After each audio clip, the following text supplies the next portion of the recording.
வாழ்க்கையை, குறிப்பாக பெண்களுடைய வாழ்க்கையை அறிமுகம் செய்கின்ற, அதை சொல்லுகின்ற படைப்புகள் அப்படின்றதுல மாற்று கருத்து கிடையாது.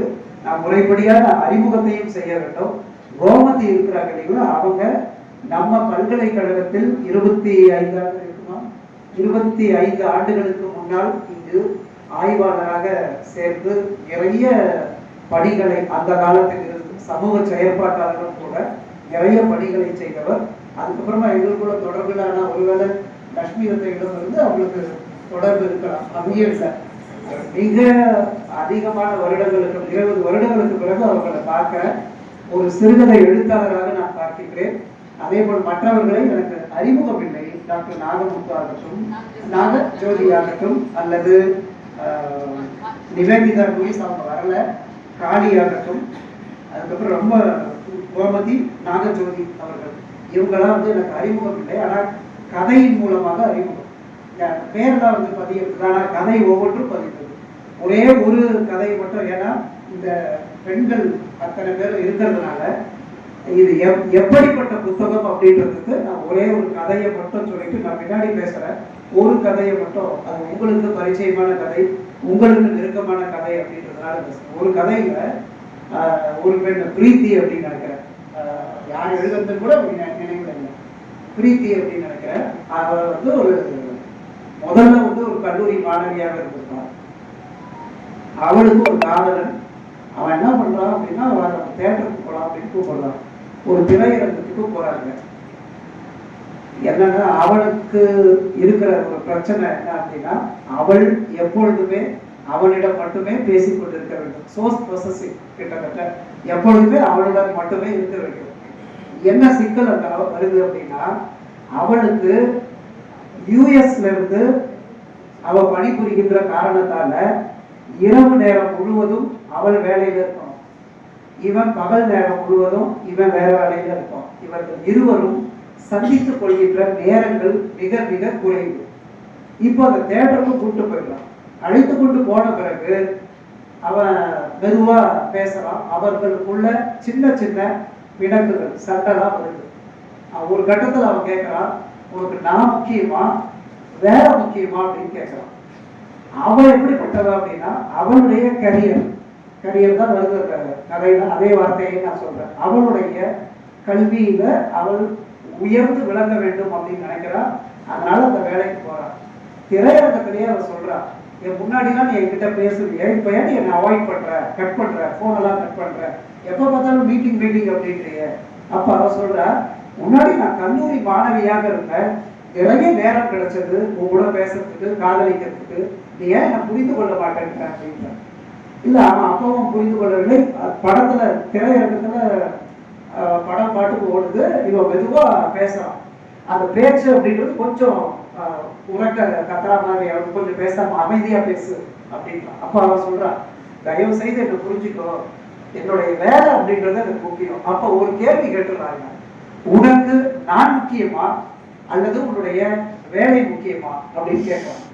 அப்ப அவன் சொல்றா, சாதாரணமா சொல்றான், முதல்ல எனக்கு என் வேலை தான் முக்கியம் அப்படின்னா அவன் கொஞ்சம் திரையரங்கத்துல அந்த கோபத்தை கட்டுப்படுத்துறான். ஏன்னா அவனுக்கு ஒரு ஆண் என்கின்ற ஒரு அதிகாரம், காதலனாக இருந்தாலும் கூட, கணவனாக இருந்த புத்தகம் முழுக்க அதுதான் பெண்களுக்கான ஸ்பேஸ் என்ன இந்த சமூகத்துல அப்படின்னு சொல்லப்படுகின்ற கதைகள் தான் இந்த 16 கதைகளும். அப்ப அவன் வெளியிலையும் வரான். வெளியில வந்துட்ட பிறகு அவன் நிதானமா கேட்கிறான், உனக்கு நான் அவன் சொல்லி பார்க்கிறான், உனக்கு வந்து நீ வேலைக்கு போக வேண்டிய அவசியம் இல்லை, உங்க அண்ணனுக்கு வேலையில இருக்கிறாங்க, நல்ல பணக்கார பொண்ணா இருக்கிற. அப்ப அவன் சொல்றான், அவன் சொல்லி பார்க்கிறான், என்னுடைய ஐடென்டிட்டி, அடையாளம் அப்படின்றது முக்கியம், நான் வேலைக்கு தான் போனோம் அப்படின்னு நினைக்கிறேன். அப்போ இறுதியா கேட்கிறேன், நான் வந்து உனக்கு நான் முக்கியமா வேலை முக்கியமா? ஆனா நல்லா கவனிங்க, அந்த பெண்ணுக்கு இவன் மீது இருக்கின்ற காதல் அப்படின்றது அது பொய்யானது இல்லை, அது உண்மையானது. இவன் படத்தை பார்த்துட்டு இருக்கும் போது இவனுக்கு எப்படி புரிய வைக்கிறது அப்படின்றது தெரியல. அவ கடைசியா சொல்றா, எனக்கு வேலைதான் முக்கியம் அப்படின்றா. முக்கியம்னு சொல்லிட்டு போயிடுறா. அமெரிக்காவில இருந்து ஒரு கால் வருது, இந்த வேலையை சீக்கிரமா முடிக்கணும் அப்படின்னு கால் வருது. லேப்டாப்பை ஓபன் பண்றா. அப்ப அவங்கிட்ட இருந்து போன் வருது. என்ன போன் அப்படின்னா 8 மிஸ்டு கால் வருது. 8 மிஸ்டு கால்லையும் பார்த்துட்டு அப்படியே அமைதியா வச்சுட்டு அவள் லேப்டாப்ல மூழ்கிறான்.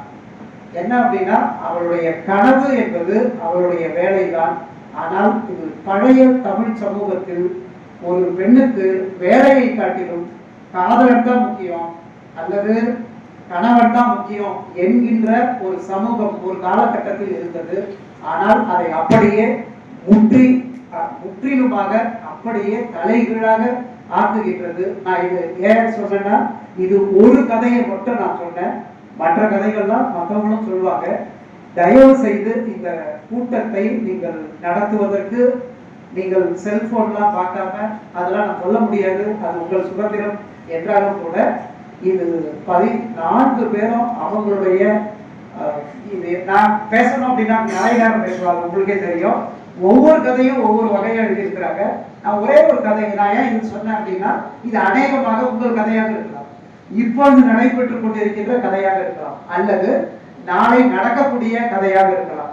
யார் திரையரங்கத்திற்கு போகிறார்களோ, எந்த காதலர்கள் போகிறார்களோ அவர்களுக்குள் நடைபெறக்கூடிய கதையாக இருக்கலாம். அதை அந்த இது இன்னும் சொல்ல போனா நாளைக்கு பெண்களுடைய கதை மட்டுமல்ல, இது ஆண்களுக்கும். ஏன்னா அது பெண்ணியம் அப்படின்றது பொருட்களை சொல்லுவாங்க.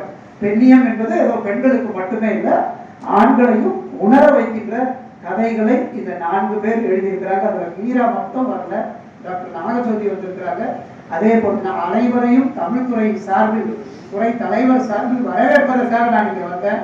குறிப்பாக இங்க அமிர்தவல்லியும் நம்முடைய துறையுடைய மாணவி. ஆனா இப்பொழுது அவர்கள் பேராசிரியர் அப்படின்னா அப்படிலாம் இல்லை, நான் இந்த துறையுடைய மாணவி என்பதில் தான் எனக்கு ஒரு பெருமை அப்படின்னு சொல்றாங்க. மிகச்சிறந்த நாவலாசிரியர் அப்படின்றது உங்களுக்கு தெரியும், தமிழக அரசுடைய விருது பெற்றவர் அப்படின்றது உங்களுக்கு தெரியும். இங்க இருக்கின்ற மாணவர்கள்ல பெரும்பாலானவர்கள் படைப்பிலக்கியத்தின் மீது மிகுந்த ஈடுபாடு கொண்டவர்கள்.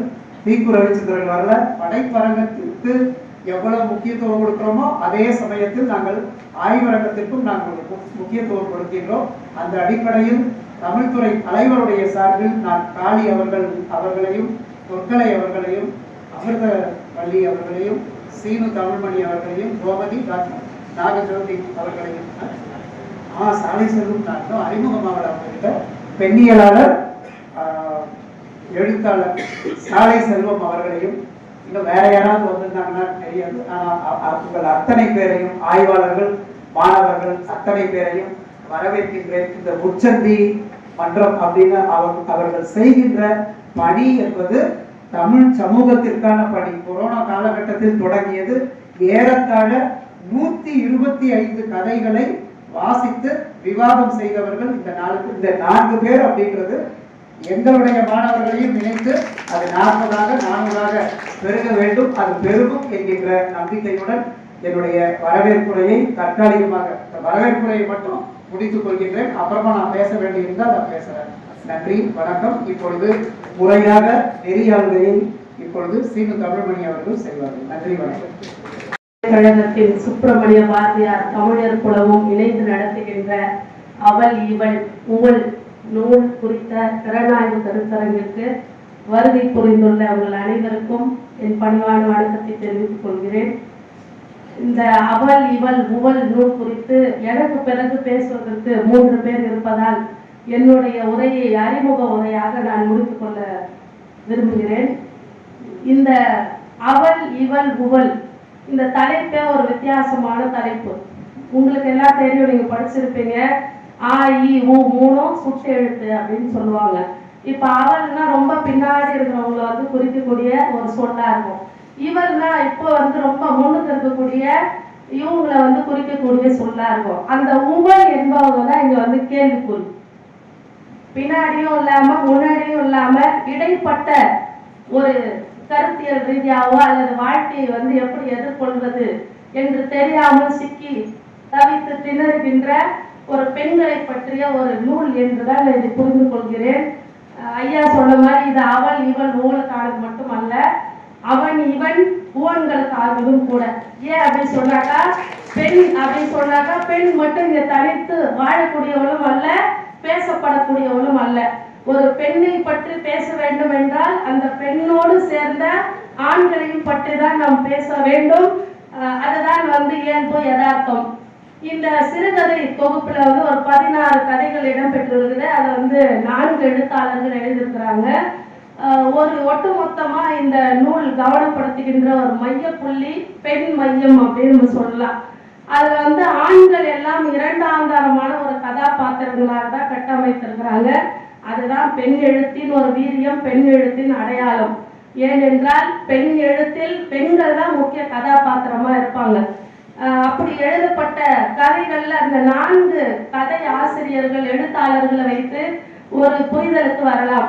மீரா எழுதிய 2 கதைகள்ல ஒன்று அவளை பற்றியது, மற்றொன்று இந்த நவீன யுகத்துல இருக்கக்கூடிய இவனை பற்றியது. அந்த அவள் குறித்த ஒரு பார்வை என்னவாக இருக்குதுன்னா, கணவனுக்காகவே வாழ்ந்து கணவனுக்காகவே பணிவிடைகள் செய்து கணவனை அன்று வேற உலகமே அறியாத பழமை வாரத்துல இருப்பாங்க இல்லையா, அவர்கள் பற்றிய கதைகள் தான் அவள்களை பற்றியது. இதுல வந்து மண் குதிரை அப்படின்ற ஒரு கதை இருக்கும். கதை தலைப்புகள் எல்லாம் ரொம்ப அற்புதமா வச்சிருக்கிறாங்க.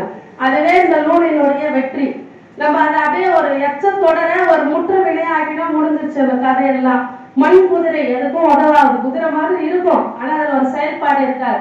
அந்த மாதிரிதான் இந்த கதையில வரக்கூடிய ஆண் கதாபாத்திரம். அவங்க வந்து ஒரு பெரிய பொருளாதார புலி என்று பேசக்கூடிய அளவுக்கு இதுதான் பெண் எழுத்தின் ஊசி குத்துற ஒரு முறை அப்படி சொல்லுவாங்க இல்லையா, அப்படி எழுதுறாங்க. அவர் ஒரு பெரிய பொருளாதார புலி எல்லாம் புகழக்கூடிய அளவுக்கு இருக்கிறாரு. ஆனா வந்து அவங்க மனைவிக்கு பிற்காலத்துல எந்த ஒரு நல்லதையும் செய்து விடுவதற்கு எந்த முயற்சியும் அவர் எடுக்கல. அப்ப அதுல வரக்கூடிய ஒரு ஆண் கதாபாத்திரமே சொல்லுது, சரி இவெல்லாம் என்ன மனுஷன், இவனுக்காகவே வாழ்ந்து முடிந்த மனைவிக்காக ஒண்ணுமே செய்யலையே அப்படின்னு சொல்லிட்டு அந்த கதை வந்து முடிவடையுது. அந்த அவளை பற்றிய கதையில் இன்று இருக்கக்கூடிய இவன்களுக்கும் ஒவ்வொருகளுக்கும் சொல்லக்கூடிய செய்தி என்னன்றத நம்ம புரிஞ்சுக்கணும். கணவனே கண் கண்ட தெய்வம் அப்படின்னு நம்ம கண்மூடித்தனமா கணவரை மட்டுமே கவனிச்சு பிற்காலம் நம்மளை பத்தி யோசிக்காம இருந்துடக்கூடாது. இன்னைக்கு வந்து சட்டங்கள்லாம் சொல்லிடுச்சு, கணவர் வாங்கக்கூடிய சம்பளமாக இருக்கட்டும், சொத்துக்களா இருக்கட்டும், அதுல வந்து மனைவிக்கும் சரிபாதி பங்கு உண்டு என்பதெல்லாம் வந்து ஆதாரப்பூர்வமா சட்ட ரீதியா சொல்லிட்டாங்க. இருந்தாலும் அந்த விழிப்புணர்வு நமக்கு வர வேண்டும் என்பதாக அந்த மண் குதிரை என்ற சிறுகதையை வந்து மீரா அவர்கள் படைத்திருக்கிறார்கள். அடுத்து கோமதி மேடம் வந்து 2 கதை எழுதியிருக்கிறாங்க. அதுல வந்து திறக்கப்படாத வழிச்சித்திர கதவுகள், இன்னொன்று வந்து அந்தோணி அப்படின்ற ஒரு கதை எழுதியிருக்கிறாங்க. இந்த திறக்கப்படாத மணிச்சித்திர கதவுகளுக்கு பிறகு மறைக்கப்பட்ட ஒவ்வொரு பெண்ணினுடைய வாழ்க்கையும் எப்படி வந்து இருள் சூழ்ந்ததாக இருக்கிறது என்ற உணர்வை வந்து உணர்வு ரீதியாக அது ஒரு பெரிய நாவலே எழுதலாம். அதுல வந்து ஒரு 3 பகுதியான ஒரு கதை அமைப்பு இருக்குது. எனக்கு பின்னாடி 3 பேர் பேசணும்ன்றதுனால நான் கதைக்குள்ளார ரொம்ப போகல, அவங்க உங்களுக்கு விவரிச்சு சொல்லுவாங்க. அதே மாதிரி அந்தோணி கதையில என்னுடைய ஒரு சிறிய விண்ணப்பம், அதுல வந்தக்கூடிய அந்தோணிக்கு பதில் ஒரு ஆரோக்கியமேரியும் தமிழ் செல்வனுக்கு பதில் ஒரு தமிழ் செல்வியும் படைத்து காட்டியிருக்கலாம். ஏனென்றால் ஆண்களை பற்றி எழுதுவதற்கு எத்தனையோ ஆண்கள் இருக்கிறார்கள். நாம் பெண் எழுத்தை முன்னெடுக்கும் பொழுது பெண் கதாபாத்திரங்களையே பேச வைக்கும் பொழுது இன்னும் கூடுதல் சிறப்பு என்பதாக நான் நினைக்கிறேன். அடுத்தது வந்து எழுத்தாளர் காளி அவர்கள் இருக்கிறாங்க. அவங்க ஒரு 5 கதை வந்து எழுதியிருக்கிறாங்க. அதுல சில கதைகள் இன்னமும் இந்த காலத்துல இப்படி இருக்கிறாங்களா, இருக்க முடியுமா என்பது போல ஒரு கேள்வியை வந்து நமக்கு முன்வைக்குது. இடைவேளைக்கு பிறகும் அப்படின்னு வந்து ஒரு நாகஜோதியா காளி எழுதியிருக்காங்களா, நாகஜோதி இடைவேளைக்கு பிறகும். நாகஜோதி வந்து பயங்கரமான கதைகள்லாம் எழுதிக்கிறாங்க. அதுல வந்து இடைவேளைக்கு பிறகு என்ற ஒரு கதை, அவங்க ஒரு புறம் வந்து ராஜன் கிருஷ்ணனை தொடங்குறாங்க, முடிக்கும் போது அம்பையினுடைய ஆவேசத்துல வந்து முடிக்கிறாங்க. ரெண்டுமே இந்த காளியினுடைய சிறுகதைகள் எல்லாம் நம்ம படிக்கும் போது நம்ம மனக்கண் முன்னாடி சூடாமணி வந்து உட்கார்றதை தவிர்க்கவே முடியல நம்மளால. ஏன்னா சின்ன சின்ன ஒரு மெல்லிய மனித நேயம், மனிதம் சார்ந்த ஒரு உணர்வுகளை வந்து வெளிப்படுத்துறாங்க. அவங்க எழுதுறது எல்லாமே உறவு முறை சார்ந்த ஒரு கதைகள். பொடிப்பாட்டி அப்படின்னு ஒரு கதை எழுதுகிறாங்க. அதுக்கப்புறம் வந்து என்னன்னா பெரியப்பான்னு ஒரு கதை எழுதியிருக்காங்க. அதுக்கடுத்து மக்குவின் தங்கமின், இது எல்லாமே ஒரு மனித நேயம், ஒரு உறவு முறை. பெரியப்பான்னு கூட பிறந்த ஒரு பெரியப்பா கிடையாது, ஒரு சிறு வயது முதல் தன்னை ஊக்கப்படுத்தி முதல் மதிப்பெண் எடுத்தால் தனக்கு பரிசு வாங்கி கொடுக்கின்ற ஒரு பெரியப்பாவை பற்றிய ஒரு கதை. அப்ப மனித மனதில் இருக்கின்ற அந்த உணர்வுகளை, ரொம்ப மெல்லிய உணர்வுகளை வந்து அப்படியே கதை போக்குல அழகான ஒரு சிறுகதையா.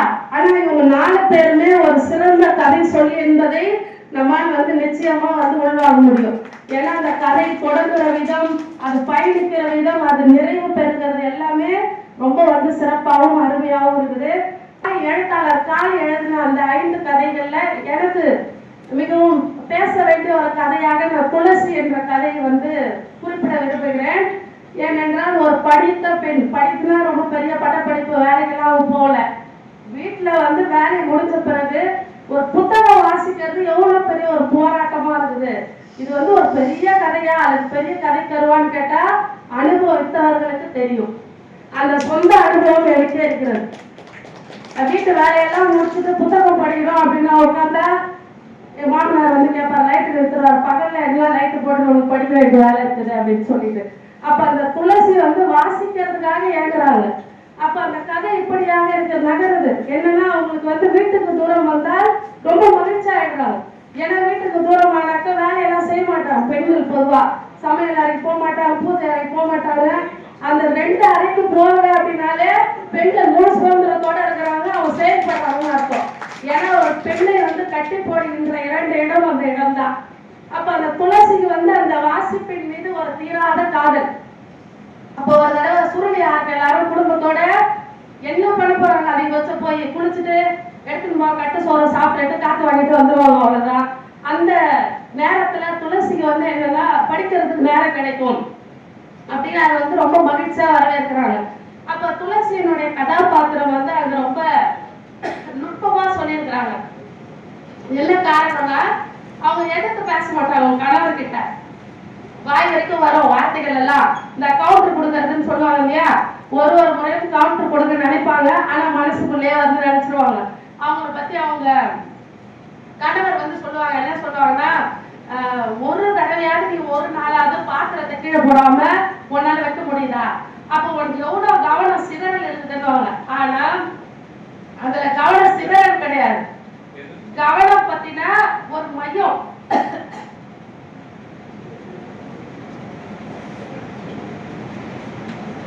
என்னன்னா உன்னோட கவனம் முழுக்க புத்தகத்தை பத்தியே இருக்கு. அதனால கொஞ்சமாவது நேரம் கிடைச்சா உடனே புத்தகத்தை வாசிக்க முடியாதா? இல்ல சில பேருக்கு வந்து சொல்லுவாங்க, கதை ஆசிரியர்களுக்குலாம் வெறும் வெற்றிலையோ தண்ணீரும் இருந்தா மட்டும் போதும், வேற எதுவுமே தேவைப்படாதுங்க. அவங்களுக்கும் அப்படிதான், சாப்பாடு வேணாம், சோறு வேற எதுவும் வேணாம், ஒரு கடன் காப்பி போதும். அதுவும் இல்லைன்னா கூட வெறும் வந்து என்னன்னா அந்த தண்ணி போதும் அப்படின்னு சொல்லிட்டு அவங்க படிக்கிறாங்க. அப்ப இந்த பெண்களுக்கான ஒரு உலகம் இருக்குது இல்லையா, நாம வந்து பொதுவா புரிஞ்சுப்போம்.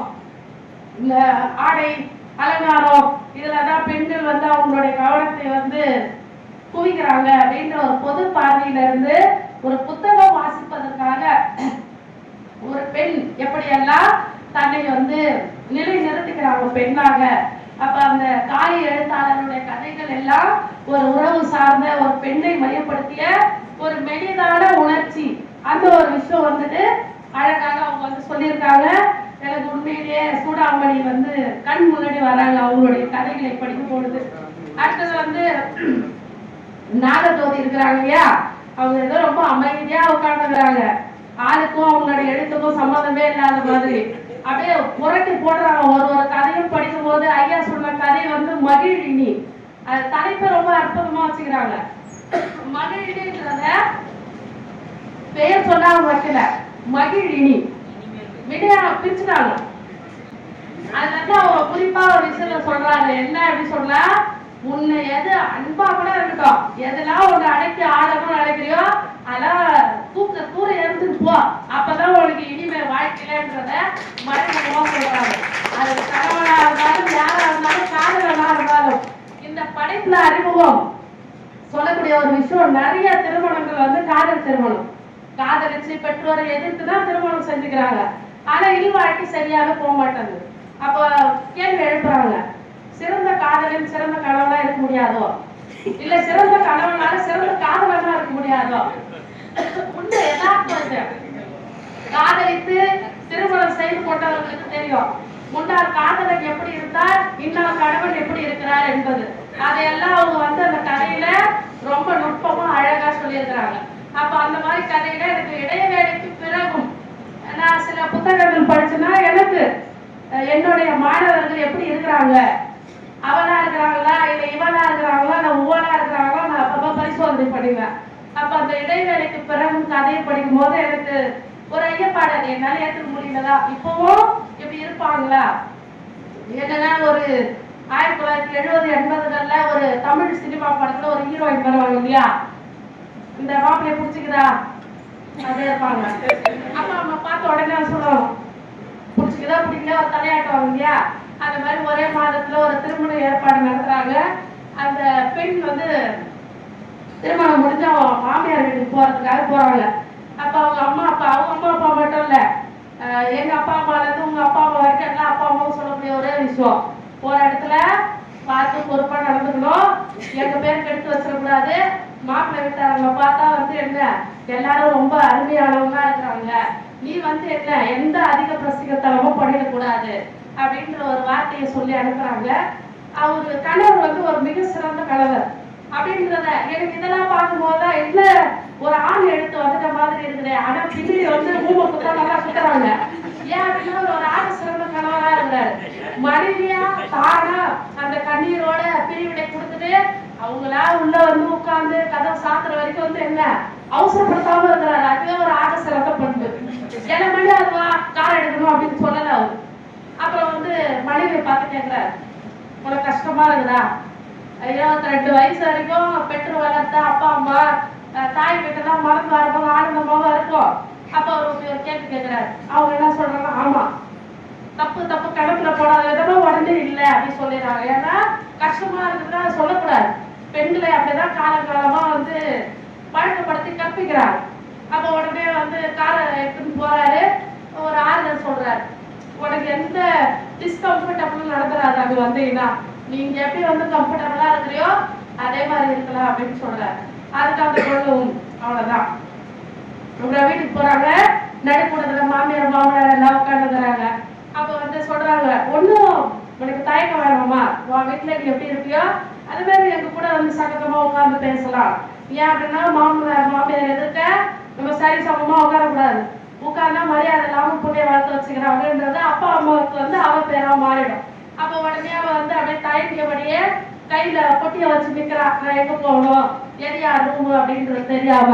அவ கணவர் கூட உள்ள அழைச்சிட்டு போய் உட்கார சொல்லிட்டு, இதுதான் என்னுடைய ரூமு பாரு அப்படின்னா சொல்றாரு. சொல்லிட்டு ஒரு கேள்வி கேட்கிறார், என்ன அப்படின்னா, எதுக்காக நீ என்ன கல்யாணம் பண்ணீங்க, என்கிட்ட என்ன விஷயம் பிடிச்சிருக்குது உனக்கு, அப்படியே அமைதியா இருக்கிறாங்க. அவங்க ஒண்ணுதானே கேட்கற, இதுதான் 70 80ல வரும் இல்லையா திருமணம் முடிஞ்ச ஒரு பெண்கிட்ட. அவங்க என்ன நுட்பமா சொல்ல வராங்கன்னா, இதெல்லாம் ஒரு ஆக சிறந்த கணவருக்கான அயோக்கியத்தனங்கள். புரிந்து கொள்வதற்கு முயற்சி பண்றாராமா. அந்த பெண்ணுக்கு வந்து மனம் போடாம அவர் ஹீரோயிசத்தை வந்து ஐடியல் பண்ணிடுறாங்க. அவ வந்து உனக்கு என்ன காரணத்தால எனக்கு பிடிச்சது இப்படி கேட்டா நான் என்ன சொல்றது, அப்ப உனக்கு பிடிக்காம தான் கல்யாணம் பண்ணிக்கிறேன் என்ன அப்படின்னு கேட்கிறாரு. அப்படியே சொல்ல முடியாது, தலையாட்டுறவங்க கடைசி வரைக்கும். அதுக்குள்ளார வந்து அவர் கேட்கிறாரு, சரி புரிஞ்சுக்க முயற்சி பண்றாரு, உனக்கு என்னெல்லாம் பிடிக்கும் என்னெல்லாம் பிடிக்காது அப்படின்னு கேட்கிறாரு. இப்படி ஸ்பெசிபிக்கா எனக்கு எதுவும் சொல்ல தெரியாது அப்படின்றாங்க. ஆனா நான் அப்படி கிடையாது, ஒன்ன மாதிரிலாம் கிடையாது. எனக்கு வந்து இதெல்லாம் பிடிக்கும் இதெல்லாம் பிடிக்காது நிறைய விஷயம் இருக்கும். எனக்கு விருப்பப்பட்ட மாதிரி தான் என் ரூம் வந்து நான் டிசைன் பண்ணி வச்சிருக்கேன். இன்டீரியர் பெயிண்ட் எப்படி அடிக்கணும், அவுட்டர் பெயிண்ட் எப்படி இருக்கணும், என் கபோர்டு எப்படி இருக்கணும், அதெல்லாம் நான் வந்து பார்த்து சொன்ன விஷயம். உடனே அடுத்த வேலை கேட்பாரு, உனக்கு பிடிச்சிக்கிறது தானே இதெல்லாம். அவ எதுவுமே சொல்ல மாட்டா, அப்படியே அமைதியா இருப்பாரு. அதாவது இது ஒரு நுட்பமான ஒரு விஷயம், மௌனம் சம்மதம். பெண்களை பொதுவா பேச முடியறதே கிடையாது. திரைப்படங்களா இருக்கட்டும், கதையா இருக்கட்டும், நாவலா இருக்கட்டும், அமைதியா இருந்தா வந்து அது சம்மதம். அவரே முடிவு பண்ணிக்கிறார் பிடிச்சிக்குது அப்படின்னு சொல்லிட்டு. அப்புறம் உடனே வந்து என்னன்னா சடங்கு சம்பிரதாயங்கள்லாம் நடக்கும். அப்போ வந்து சொல்லுவாரு, உனக்கு விருப்பம் தானே, அவ எதுவுமே சொல்ல மாட்டா, எனக்கு பிடிச்ச மாதிரி நீ இருக்கிற அதனாலதான் நான் உனக்கு கல்யாணம் பண்ணிக்கிறேன், எனக்கு ஒரு நல்ல வாழ்க்கை அமைஞ்சிடுச்சுன்னு மீன் விளக்க வந்து அனுப்பிச்சுவார். அடுத்த வந்து இதான் இடைவேளைக்கு பிறகு என்ன நடக்குது அப்படின்னா, அவசரமா கூப்பிடுறாங்க அவங்க அம்மா அப்பா எல்லாம். இதுதான் தமிழ் பண்பாடு. என்ன அப்படின்னா, திருமணம் முடிஞ்சு அடுத்த திருமண நாள் கொண்டாடுறதுக்குள்ளார இடுப்புல ஒரு குழந்தை இருக்கணும். அப்பதான் அவள் சிறந்த மருமகள். இல்ல அப்படின்னா அவ பெண்ணும் கிடையாது மருமகளும் கிடையாது. அப்ப இத வந்து அப்படியே அழகா வந்து போடுறான். வாங்க டைம் ஆச்சு, கேக் கட் பண்ணலாம் அப்படின்னு சொல்லிட்டு வெட்டிங் ஆனிவர்சரி கொண்டாடுறாங்க. அப்ப வந்து அவங்க மருமகள் மாமியார் சொல்றாங்க, எங்க குடும்பத்தையே செழிக்க வைத்து வந்து நீ ஒரு தேவதை, எங்களுக்கு வந்து மனம் நிறைந்த ஒரு மருமகளா இருந்த. போன வருஷம் என்னன்னா கல்யாண மாடியில கேக் வெட்டினீங்க, இந்த வருஷம்லாம் வந்து எட்ல திருமண நாளில் வந்து கேக் வெட்டுறீங்க அப்படின்னு சொல்லி மாத்தி மாத்தி கேக்கெல்லாம் வந்து ஊட்டி விட்டுக்கிறாங்க. அப்ப அந்த பெண் வந்து அங்க இருந்து மறுபடியும் ரூமுக்குள்ள போயிடுறா. அப்ப கணவன் வந்து அந்த கேக்கு கூட எடுத்துமே கேட்கறான், ஏன் உனக்கு இந்த கேக் பிடிக்கலையா, சாப்பிடலையா? அவ அப்படியே அமைதியாவே இருக்கிறா. சாப்பிடு, உனக்கு பிடிக்கும் தானே? எனக்கு பிடிச்ச ரெட் வெல்வெட் ஃப்ளேவர். கடைசி வரைக்கும் அந்த பொண்ணு ஏன் பிடிச்சிக்குது பிடிக்கல, அவங்க பேசவே விடல. ஆனா வந்து என்ன, எனக்கு பிடிச்ச மாதிரி நீ இருக்கிற, எனக்கு பிடிச்சது நீ பிடிச்சதா எடுத்துக்கோ. எனக்கு அந்த பினிஷிங்ல தான் எனக்கு வந்து நாகஜோதி மேடம் மேல ஒரே கோபமா வருது. என்ன அப்படின்னு சொன்னாங்க, எனக்கு பிடிக்காது அப்படின்னு சொல்ல நினைச்சாலும் சொல்லலையா? 70-80கள்லாம் அவ சொல்ல நினைச்சிருந்தா பரவாயில்ல, 2025 வரைக்கும் அவ சொல்ல நினைச்சா அப்படின்றத எப்படி ஏத்துக்க முடியும்? அதுதான் ஒரு சின்ன கோபம். ஏன் அப்படின்னு சொன்னாங்க, நம்ம வந்து எவ்வளவு காலம் கடந்து வந்திருக்கிறோம், திரும்பவும் வந்து அவ சொல்ல நினைச்சா அப்படின்றது எனக்கு வந்து கொஞ்சம் சங்கடம். அதே மாதிரி நிறைய கதைகள் வந்து நல்லா எழுதிருக்கிறாங்க. அந்த என்னன்னா ஒரு கதை வான் பிறகு அவனுக்கும் இவனுக்குமான வித்தியாசங்கள்லாம் எவ்வளவு இருக்கு, அதெல்லாம் எனக்கு பின்னாடி வரவங்க உங்ககிட்ட வந்து விரிவா பேசட்டும் அப்படின்றதுனால நான் சொல்லாம இருக்கேன். ஒரே ஒரு குறிப்பை மட்டும் இந்த கருத்தரங்கிற்கு வந்து நீங்க பயன்பெற்றணும் அப்படின்றதுனால இந்த ஸ்டோரியை பத்தி சொல்லணும் அப்படின்னா, பெண்கள் எழுதுவது எதுவாக இருந்தாலும் நாங்கள் பதிப்பித்து கொடுக்கிறோம். இப்ப சமீபமா வந்து 100 பெண்கள் 100 சிறுகதைகள் அப்படின்னு சொல்லிட்டு முனைவர் இரா பிரேமா அவர்கள் தொகுத்த ஒரு சிறுகதை தொகுப்பு வெளியிட்டு இருக்கிறாங்க. நீங்க ஆய்வாளர்கள் இங்க இருக்கிறதுனால சொல்றேன். அதுக்கு முன்னாடி வந்து வெண்ணிலா அகடி வெளியிடாத மீதம் இருக்கும் சொற்கள் அப்படின்னு சொல்லி 1930 இருந்து 2010 வரைக்குமான பெண்ணிய சிறுகதைகள் எல்லாம் பெண்கள் எழுதிய சிறுகதைகளை தொகுத்திருக்கிறாங்க. அதுக்கு முன்னாடியே பெண்ணிய கதைகள் பெண் மைய சிறுகதைகள் அப்படின்னு வந்து பிரேமா அவர்கள் தொகுத்திருக்கிறாங்க. இதெல்லாம் உங்களுக்கு ஆய்வுக்கு பயன்படும். ஒரே ஒரு விஷயம் மட்டும் நிறைவா சொல்லி நான் முடிச்சுக்கிறேன். உங்களுக்கு வந்து சிறுகதை முன்னோடிகள் யாருன்னு கேட்டா நிச்சயமா சொல்லுவீங்க. சிறுகதையின் தந்தை முதல் சிறுகதை ஆசிரியர்னா வாவேசு ஐயர் சொல்லுவீங்க, அதுக்கப்புறம் புதுமை பித்தன் சொல்லுவீங்க, கூப்பா ராஜகோபாலன் சொல்லுவீங்க. ஆனா முதல் பெண் சிறுகதை ஆசிரியர் யார் அப்படின்னு கேட்டா சில பேருக்கு தெரிந்திருக்கலாம், சில பேருக்கு தெரியாமல் இருந்திருக்கலாம். அந்த கூப்பா ராஜகோபாலனுடைய சகோதரி கூப்பா சேது அம்மாள் தான் வந்து முதல்ல செவ்வாய் தோஷம் என்ற சிறுகதையை வந்து எழுதியிருக்காங்க. அவங்க வந்து ஒளி தீபம் என்ற ஒரே சிறுகதை தொகுப்பையும் வந்து பின்னால வெளியிடுறாங்க. அதே மாதிரி விருத்தாசலம் என்ற இயற்பெயரை கொண்ட புதுமை பித்தன் என்ற புனை பெயர் எழுதிய கதாசிரியர் உங்களுக்கு எல்லாம் தெரியும். ஆனா கமலா விருத்தாசலம் என்ற பெண் கதை ஆசிரியர்கள் வந்து உங்களுக்கு தெரியாது. அதனால தொடர்ந்து இந்த மாதிரி இப்ப நான் சொன்னேன் இல்லையா, அந்த சிறுகதை தொகுப்புகளை எல்லாம் நீங்கள் வாசித்தால் பெண் கடந்து வந்த பாதை என்னவென்று தெரியும்.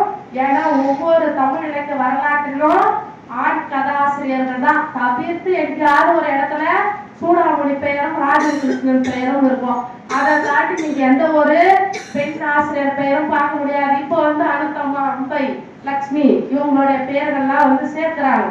அப்ப இந்த கருத்தரங்கத்தில் அவள் இவள் உவளை பற்றி நீங்கள் வந்து புரிஞ்சுக்கணும். நீங்கள் அவளாக இருந்தாலும் இவளாக மாறிவிட வேண்டும் என்பதுதான் இந்த நூல் கருத்தரங்கத்திற்கான ஒரு ஒருங்கிணைப்பு என்பதை சொல்லி வாய்ப்பு கொடுத்ததற்கு நன்றி. வணக்கம்.